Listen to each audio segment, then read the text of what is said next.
এরে আল্লাহর বান্দা, তুমি চতুর্মুখী দুর্বল, খানার বেলায় দুর্বল, ঘুমের বেলায় দুর্বল, মেধার বেলায় দুর্বল, দুনিয়ার লাইনেও দুর্বল, তুমি আখিরাতের লাইনে দুর্বল। এখন যদি তুমি জান্নাতের পথে চলতে চাও, একা একা চলা যাবে না, তোমার সাহায্য নিতেই হবে। সাহায্য ছাড়া চলার কোনো রাস্তা নাই। তুমি কোরআন পড়তে জানো না, নবীর সুন্নত কোনটা বুঝো না।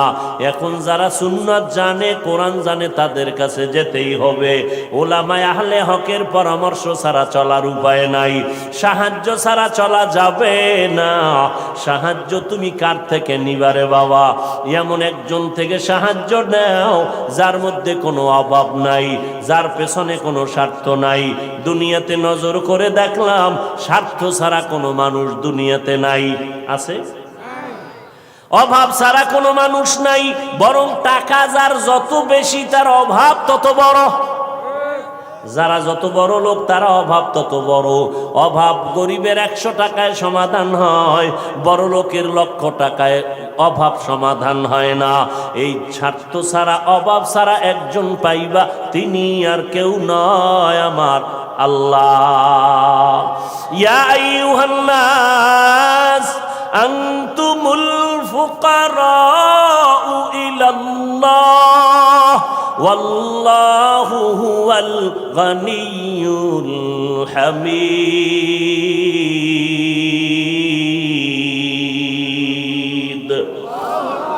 गर तवक्कुल मी कुनी हर सुबह शाम, मेरा सनद रिज़्क़ तू अज़ला मकाम। বাহাদুরি করিও না রে বাবা, অন্যের সাহায্য ছাড়া চলা যাবে না। দোয়াও কিন্তু একটা সাহায্য, দোয়াও সাহায্য। সাহায্য ছাড়া চলা যাবে না। মা বাবায় দোয়া করে, এর সাহায্যে আমরা বড় হয়েছি। মা বাবার ক্লান্ত পরিশ্রমের কারণে আমরা বড় হয়েছি, মা বাবার সহযোগিতায় বড় হয়েছি। কিন্তু স্বার্থ ছাড়া জমিনের মধ্যে কোনো মানুষ নাই, অভাব ছাড়া কেউ নাই। যার কোনো অভাব নাই তিনি হলেন আমার আল্লাহ, যার কোনো স্বার্থ নাই তিনি আমার আল্লাহ। এরে বান্দা, নিজেরে বড় মনে করলে ধ্বংস অনিবার্য। আল্লাহর এক বান্দা বড় আবেদ, আমার নবী সাহাবায়ে কেরামদের ঘটনা শুনাইতেছেন। বড় আবেদ, বনি ইসরাইলের ভেতরে নাম বড়, নাম ডাক বেশি, এত ইবাদত করতেছে। একদিন সিদ্ধান্ত নিয়ে নিল, ঘরের মধ্যে থাইকা ইবাদত একুরেট হয় না, মানুষের সাথে চলাফেরা, মানসিকতা নষ্ট হয়ে যায়। সিদ্ধান্ত নিয়া পাহাড়ের কিনারায় চলে গেল। পাহাড়ের উপরে উঠা ছোট্ট একটা রুম বানাইয়া ওইখানে আল্লাহর বান্দা ইবাদত করে। পাহাড়ের চূড়ায় সাধারণ মানুষ সেখানে যায় না, মন মানসিকতা নষ্ট হয় না। আল্লাহর বান্দা পাহাড়ের চূড়ায় গিয়া ইবাদত করে। ঘরের ভেতরে মা বড় একা, আম্মা জান ঘরের মধ্যে বসে মোটামুটি জীবন যাপন করে। সন্তান আসে না, ইবাদতের মজা পাইয়া পাহাড়ের চূড়ায় উঠে ওখানে ইবাদত করে। একদিন মা মনে মনে ভাবলেন, আমার সন্তান আমার কাছে না আসলে তো আমি ও থাকতে পারে, আমি মা তো থাকতে পারি না। কারণ আমি মা, সন্তানের আমি গর্ভধারণ করে কত কষ্ট করেছি। মা সিদ্ধান্ত নিল, আমি হেঁটে হেঁটে পাহাড়ের কিনারায় যাইয়া আমার বাবার চেহারাটা একটু দেখা কলবেরে সান্ত্বনা দিব। আম্মা জান ঘুমের থেকে উঠা সকালবেলা সূর্যের গরম যখন শুরু, হেঁটে হেঁটে পাহাড়ের কিনারায় চলে গেলেন। আল্লাহর বান্দা আবেদ পাহাড়ের চূড়ায় ইবাদত খানায় নামাজ পড়ে আর আল্লাহরে সেজদা দেয়।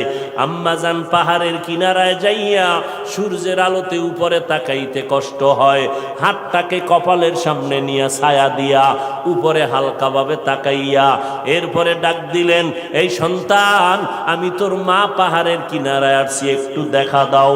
আমি মা তোমার চেহারাটা দেখার জন্য পাগলের মতো হয়ে গেলাম। আল্লাহর বান্দা পাহাড়ের উপর থেকে মায়ের কণ্ঠের আওয়াজটা শুনছে।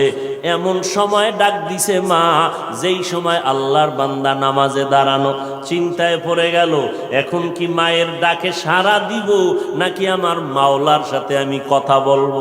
সিদ্ধান্ত নিয়েই বান্দা মায়ের ডাকে আর সাড়া দেয় নাই, নামাজে দাঁড়ায় গেল, নামাজের ভিতরে মশগুল হয়ে গেল। আম্মা জান দীর্ঘ টাইম কষ্ট করে দাঁড়াইয়া সন্তান যখন সাড়া দেয় না, মা হালকা একটু কষ্ট নিয়ে বাড়ির মধ্যে রওয়ানা। বাড়িতে চলে আসলেন, ঠিক আছে বাবা তুই ইবাদত করো, ওখানে থাক, আমার ডাকে সাড়া দিলি না, দুঃখ নিয়ে চলে গেলাম। মা বাসায় চলে গেল, কিন্তু মায়ের চোখে ঘুম হয় না। সন্তানের প্রতি যে মায়ের এত মায়া, ওই মায়ের সন্তান মায়ের মায়া কখনো বুঝবে না।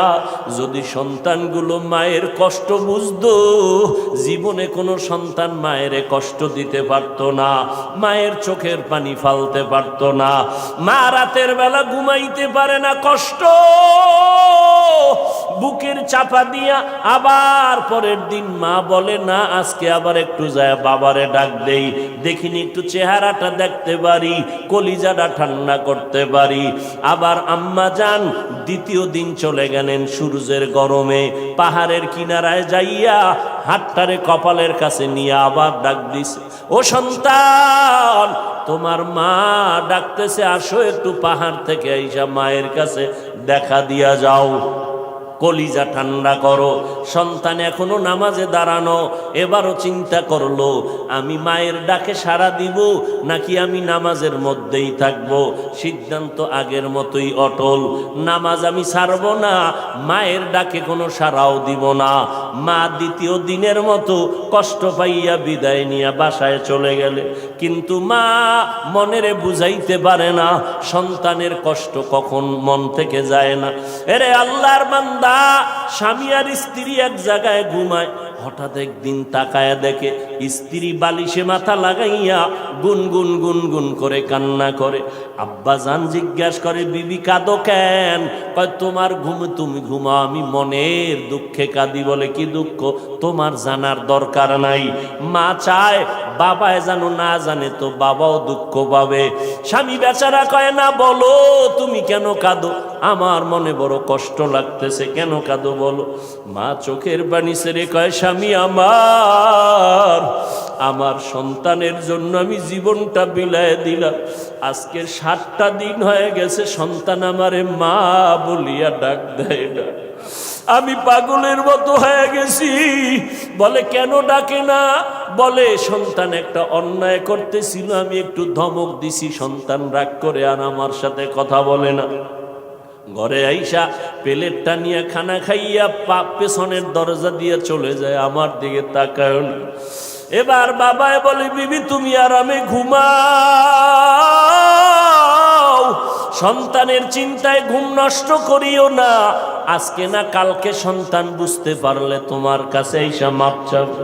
মা ডাক দিয়ে কয়, স্বামী আমার, তুমি আমারে যত বুঝাও, আমি যতবার খানার প্লেট নেই আমি খানা মুখে দিতে পারি না, তোমারে বুঝাইতে পারি না। আমার খানার থেকে ঘুমের থেকে সন্তানের মা ডাকে এত মজা। সন্তান যখন আম্মু বলিয়া ডাক দেয়, কলিজা ঠান্ডা হয়ে যায়।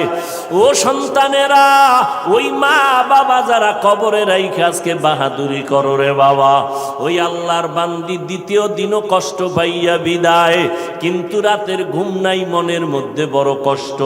নবীজি সাহাবায়ে কেরামদের সামনে ঘটনা বলেন আর কাঁদতেছেন। সাহাবায়ে কেরামরাও কান্নার আওয়াজ। মায়ার নবী বলেন, ও সাহাবায়ে কেরাম, ওই মা তৃতীয় দিন আবার চলে গেল পাহাড়ের কিনারায়, যাইয়া ডাক দিছে, বাবা একবার না দুইবার না, তৃতীয়বারের মতো আমি তোমার দরজায় এসে গেলাম, একটু পাহাড় থেকে নাইমা সারা দাও। আজও সন্তান নামাজে দাঁড়ানো, আল্লাহর মহব্বতে আর মায়ের ডাকে সারা দেয় না। 2 দিন মা কষ্ট পাইয়া কিছু বলে নাই, চলে গেছে। আজকে কষ্ট পাইয়া আর নিজের কন্ট্রোল করতে পারে না। আসমানের দিকে তাকাইয়া একটা কথা বলিয়াই ফেলছে। আসমানের দিকে তাকাইয়া বলে, ও আসমানের মালিক, এমন সন্তান দিয়ে কি হবে আমার, যেই সন্তান আমার 3 দিনের কষ্ট বুঝলো না রে আল্লাহ, আমার মনটারে মানাইতে পারি না।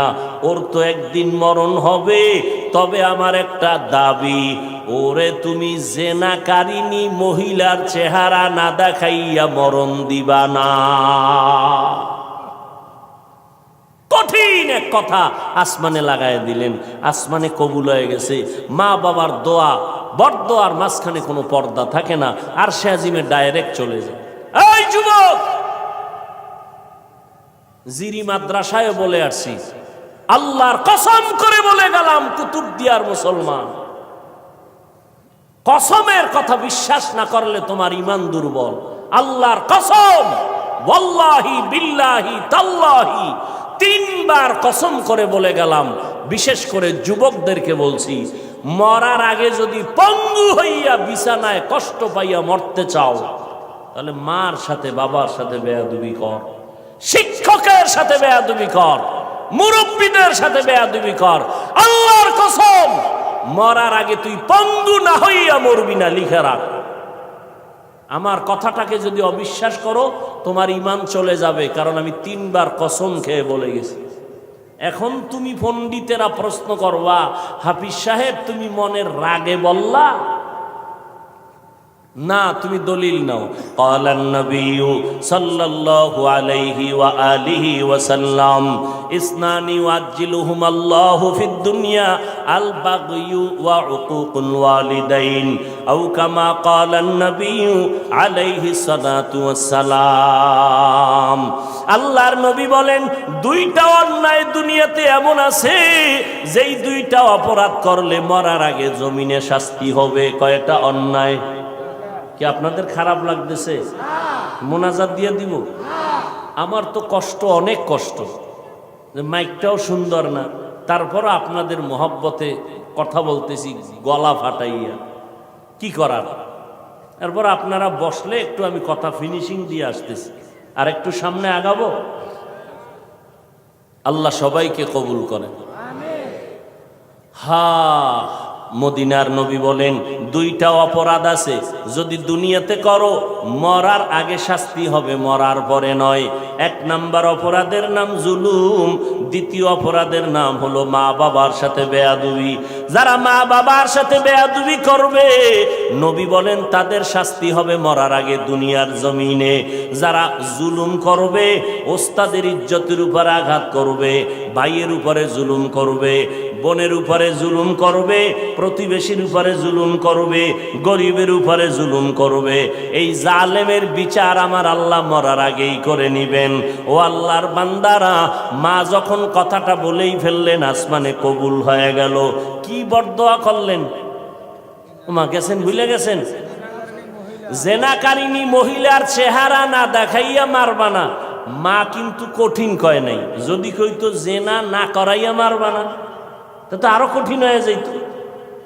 মা একটু পাশ কাটায় বললেন, ও জেনা টেনা করবে না, কিন্তু জেনাকারিনী মহিলার চেহারা দেখে মরবে, এটাও একটা অভিশাপ। এক তো মহিলা দেখবে না, কারণ আমার বাচ্চা তো ইবাদত করে পাহাড়ের চূড়ায়, সে কোনো নারী দেখবে না, কিন্তু দেখতে গেলেও যেন নামাজি না, একটা জেনাকারিনী নারী দেখবে। পুরা বনি ইসরাইলের মাঝে প্রশংসা, পাহাড়ের চূড়ায় আল্লাহর বান্দা এত পরিমাণ ইবাদত করে যে তার ইবাদত আল্লাহর প্রতি এতটা অগাধ বিশ্বাস, পৃথিবীর কেউ তাকে আল্লাহর থেকে বিন্দু পিছপা ঘটাতে পারবে না, গাফেল করতে পারবে না। ওই এলাকার এক সুন্দরী মহিলা, রূপসী, সে কয় এত প্রশংসা তারে কেউ আল্লাহর থেকে আলাদা করতে পারবে না। কয় না, কেউ পারবে না। কয় আমি পারবো। সুন্দরী মেয়ে বলে আমি পারবো। এই মেয়ে হাঁটতে হাঁটতে ওই পাহাড়ের চূড়ায় উঠছে, উঠা দেখে আল্লাহর বান্দা নামাজে দাঁড়ানো। ওর কামি শুধু আল্লাহর সেজদা দেয়, নামাজে দাঁড়ায়, তেলাওয়াত করে, দিয়ে কাজ চলতেছে, নামাজ আর নামাজ আর নামাজ। ওই মহিলা আল্লাহর আবেদ বান্দার সামনে দাঁড়ালো, যেই সূরাটা ধরলে আল্লাহর বান্দার নজর চলে আসবে, জিনা করার জন্য বাধ্য হবে, এমন কৌশল কোনোটা বাদ দেয় নাই মহিলা। কিন্তু তাকায় দেখে আল্লাহর বান্দা একটা নজর কোনো দিকে ডান বাম করে না, নিচের দিকে নজর, আল্লাহর মোহব্বতের ভিতরে মশগুল। বলবেন মহিলা হাতটা ধরবে না, রে বাবা এটা সম্ভব না। আল্লাহর উপরে ভরসা কইরা যারা চলবে এদের গায়ে টাচ করার ক্ষমতা কোনো বাহাদুরের নাই। যদি হাত বাড়ায় তোর হাতটা সাথে সাথে বাঁকা হয়ে যাবে। ইব্রাহিম নবী বিশ্ব সুন্দরী সারাকে নিয়ে যাইতেছিল মিশরের উপর দিয়া। জালেম বাদশা খবর পাইয়া সুন্দরীর টাইনা নিয়ে আসছে। ইব্রাহিম নবী গাছতলায় বয়ে খায়, আল্লাহ আমি না নবী, আমার স্ত্রীর উপরে যদি আঘাত করে চরিত্রের, তা আমার নবুয়তের হালাত কি হবে? আল্লাহ কয় হেফাজত আমি করব, তোমার ভয় লাগে? তোমার অন্তর্চক্ষু খুলে দিলাম, ওই বাদশা জালেম তোমার স্ত্রীর সাথে যা করবে তুমি গাছতলা বয়ে সব দেখবা। জালেম মিয়া আসল রুমের মধ্যে ঢুকাইয়া যখন হাত বাড়াইছে, হাতটা বাঁকা হয়ে গেছে, অবশ হয়ে গেছে। একবার, দুইবার, তিনবার পরে বেডি ইব্রাহিম নবীর স্ত্রীর কাছে মাপ চাইছে। মাপ চাইয়ে কয়, তোমার মধ্যে এমন কি পাওয়ার, আমি হাতটা আগাইয়া গেলেই বাঁকা হয়ে যায়? এই মহিলা, তোমার মধ্যে পাওয়ার কি? আমার মধ্যে কোনো পাওয়ার নাই, একটা পাওয়ার, আমি আল্লাহর একজন নবীর স্ত্রী। তাই নাকি? বলে হা। কই সে নবী? বলে গাছতলায়। ডাকো, সম্মানের সাথে ডাকো, মাফ করে দাও আমাকে, অন্যায়ের থেকে মাপ চাইলাম। এইবার বাদশাহ ডাইকা নবীরে মেহমানদারি করাইয়া ওই বাদশার এক খাদেমা হাজেরা এরে দিয়ে দিল ইব্রাহিম নবীর খেদমতে। সন্তান টন্তান নাই, শুইনা দিয়ে দিছে। ইব্রাহিম নবী বিবাহের বন্ধনে আবদ্ধ কইরা এরপরে সে 80 বছরের পরে মাওলা একটা সন্তান দিলেন ইসমাইল নামে। তাও প্রথম স্ত্রীর থেকে নয়, দ্বিতীয় স্ত্রী হাজেরা আলাইহাস সালাম থেকে। তো মহিলা পাহাড়ের চূড়ায় উঠা আল্লাহর বান্দার সামনে যত অপকৌশল করার প্রয়োজন করছে, কিন্তু বান্দার দিলকে তার দিকে আকৃষ্ট করতে। এই যুবক, বুঝো কিছু, তুমিও মুসলমান, আর তোমার মন আকৃষ্ট করবে কিভাবে? তুমি আকৃষ্ট আর একজনকে করতেছ। একজনকে করলে তো হইতো যে হ্যাঁ একবারই মাইয়ার মন আকৃষ্ট করে বিয়ে করে জীবন চালায়। তুমি করতে করতে 10টা মাইয়ার জীবনের উপরে আক্রমণ করেছ। এর ঝাল আল্লাহ দুনিয়ায় মিটাবে, মরার পরে না। জুলুম করেছ নারীর ইজ্জতের উপরে, বিচার হবে মরার আগে, রসুলের হাদিস। মহিলা এবার সার্থক না ব্যর্থ দেখছেননি? আপনারা এরকম বেউস, পাহাড়ের চূড়ায় মহিলা কি সার্থক না ব্যর্থ? সার্থক। ব্যর্থ হয়ে গেল, পুরুষের সাথে দুর্বল হয়ে গেল, পারল না জিততে। নাইমে আসে নিচে, কয় যখন সোজা ভারী নেই, এবার বাঁকা তোরে ঠিক করুন। বাঁকা কি? নিচে নাইমা চলে গেল।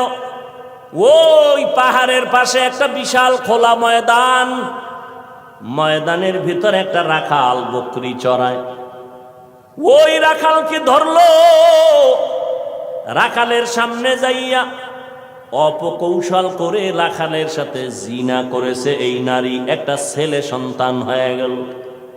ছেলে সন্তানটা হাতের মধ্যে নিয়া ওই বেশ্যা নারী এলাকায় ঘুরে আর কয় বাচ্চা হলো ওই পাহাড়ের চূড়ায় আবেদওয়ালা বান্দার বাচ্চা। দেখছেননি কারবার? ঘুমাইতেছেন আপনারা না?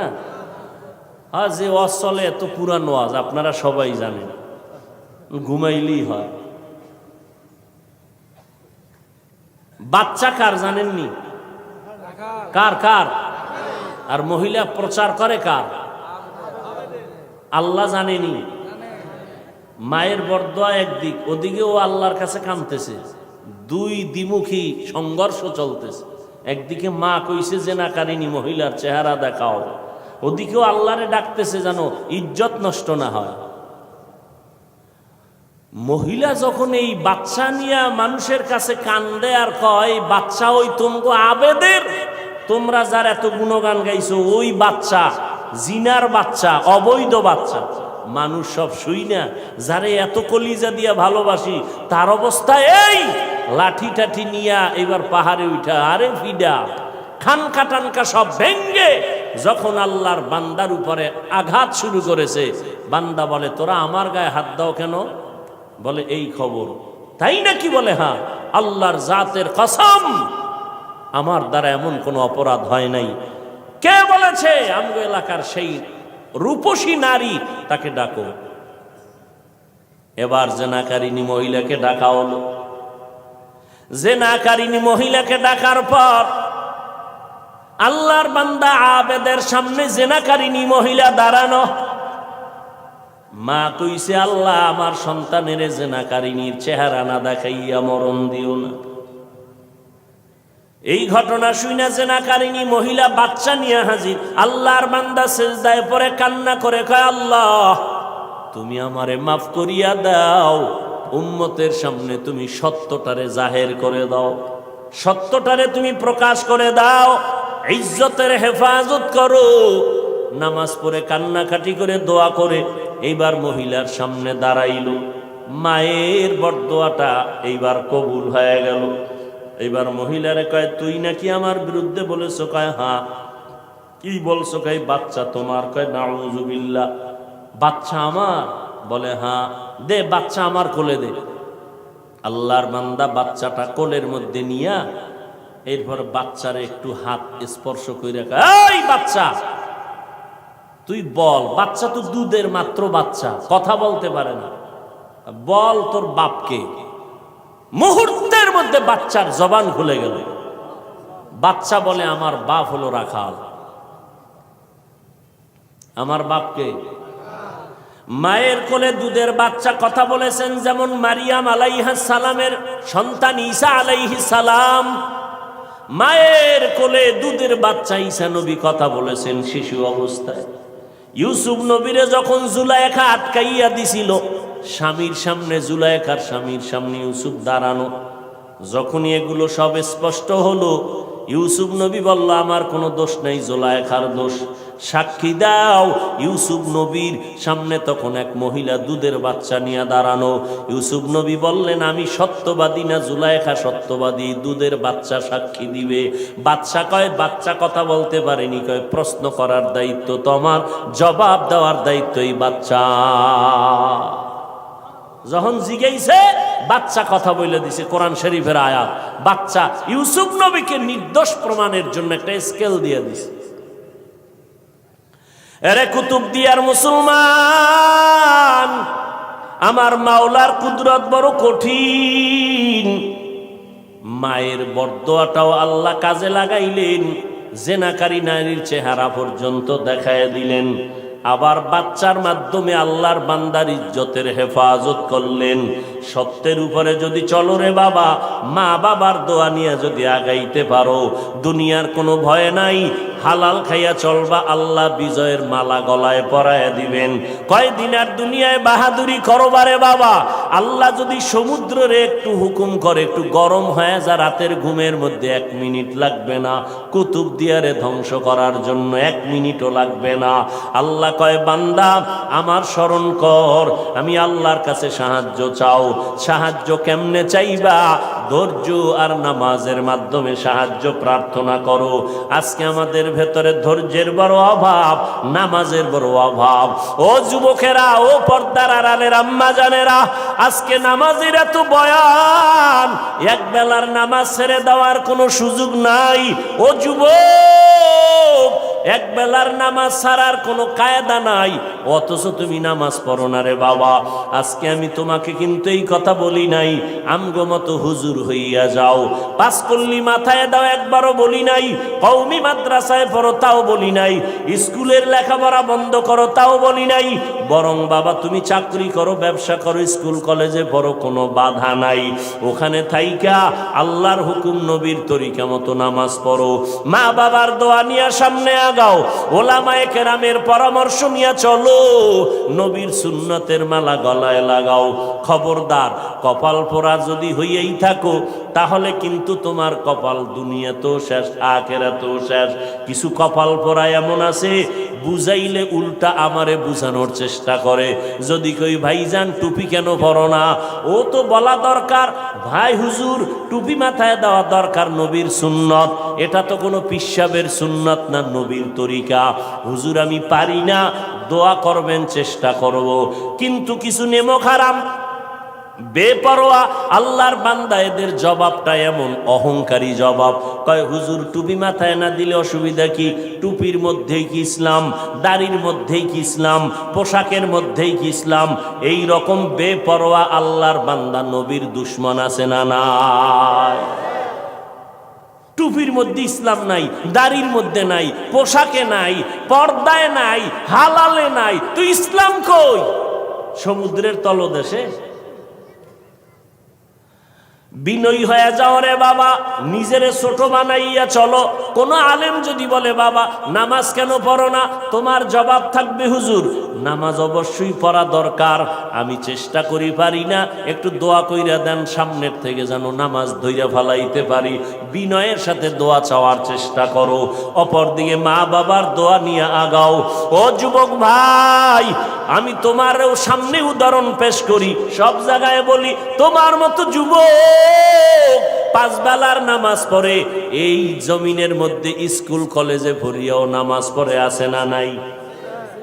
ভাইরা আমার, পাঁচ বেলার নামাজ পড়ে অভাব নাই। তোমার আমার মতো যুবক সন্তান নবীর তরিকা মতো চলে, চাকরি করে, ব্যবসা করে, অভাব নাই। আল্লাহর মোহাব্বত নিয়া আল্লাহর কাছে তওবা করো, তওবার দরজা খোলা। মনে মনে বলো হে আল্লাহ আর নামাজ ছাড়বো না, বেপরদায় চলবো না, মা বাবাকে কষ্ট দিব না, ওলামায়ে কেরামের পরামর্শ নিয়ে চলবো, নবীর তরিকায় চলবো, ওলামায়ে কেরামের পরামর্শ নিয়ে চলবো, নবীর সুন্নাত মেনে চলবো। আল্লাহর কাছে যদি তওবা করার নিয়ত হয়, খাঁটি তওবা করার নিয়ত যাদের আছে, দুটো হাত আমার আল্লাহকে দেখায়া দাও। আয় আল্লাহ আমাদের হাতগুলো কবুল করে নেন, তওবা কবুল করে নেন, তওবার উপরে মজবুত হইয়া চলার মতো তৌফিক দান করেন, আমিন। আলহামদুলিল্লাহি রাব্বিল আলামিন, ওয়াসসালাতু ওয়াসসালামু আলা সাইয়্যিদিল আমবিয়াই ওয়াল মুরসালিন ওয়া আলা আলিহি ওয়া আসহাবিহি আজমাইন। ইয়া আরহামার রাহিমিন, ইয়া আরহামার রাহিমিন, ইয়া আরহামার রাহিমিন। রব্বিরহামহুমা কামা